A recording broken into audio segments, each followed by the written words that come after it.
કેમ કે આપણા દેશનું બંધારણ જે છે એ વિવિધતાઓનું પ્રતિનિધિત્વ કરે છે.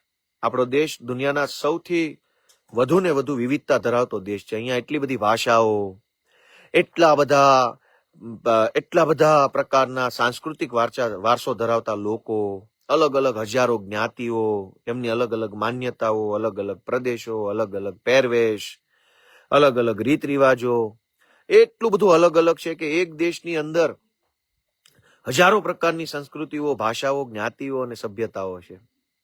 પણ એ બધી જ વિવિધતાઓને એક તાંતણે બાંધવાનું કામ ભારત દેશના બંધારણે કર્યું.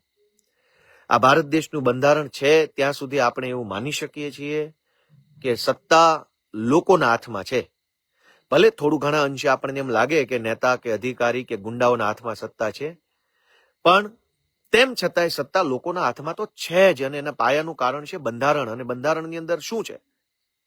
બંધારણની અંદર લોકોને મત આપવા માટેનો અધિકાર મળ્યો છે.